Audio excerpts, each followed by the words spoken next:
If you want to see the economic downturn's impact on average Americans, look no further than Sacramento, California. The city's homeless rate is growing at an alarming rate as people who just a few months ago had decent jobs suddenly find themselves with no place to go. Here's NBC's Chris Jansing. This is Sacramento in 2009, but take another look. These images, so hauntingly reminiscent of the iconic photos of the 1930s and the Great Depression. This is a modern-day shantytown along the railroad tracks for Sacramento's exploding homeless population. This is the bottom of the barrel here. I don't think it can get any worse than this. Jim's new home, a small tent with 6 layers of tarp to keep out the rain. For 30 years he worked construction, then 6 months ago, the jobs dried up. I'm used to having a roof over my head, electricity, my own bathroom, a TV to watch news.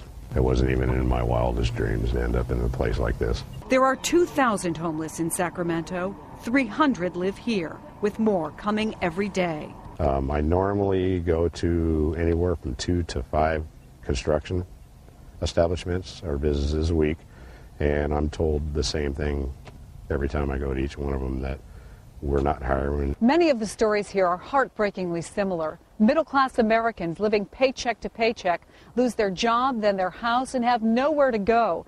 Every shelter in Sacramento is filled to overflowing. It's happening in Seattle, too. Tent cities in Reno and Nashville. Sudden homelessness brought on by unexpected, shocking poverty. Had you ever been homeless before this? No, never even thought about it.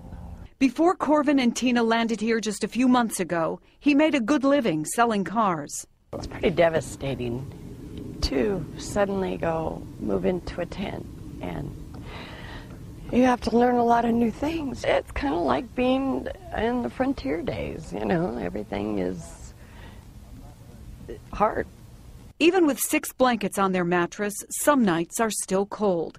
Bathrooms and a shower are at least a mile away. The irony of it, I mean, you know, some of the people are homeless. I went to high school, you know, with the new mayor, former NBA star Kevin Johnson, grew up in Sacramento. And I think really what has happened is this has been a dirty little secret, and we've kind of swept it under the rug. Dinner is simmering in a pot made out of a coffee can. Soup from water, potatoes, onions, canned tomatoes.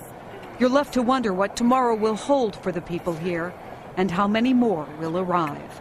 For today, Chris Jansing, NBC News, Sacramento. It's scary to see how quickly people can go from having a home to being homeless. It's just... Someone once said that there's an enormous percentage of people in this country who were 2 paychecks away from being homeless, and this economic downturn is really starting to prove that.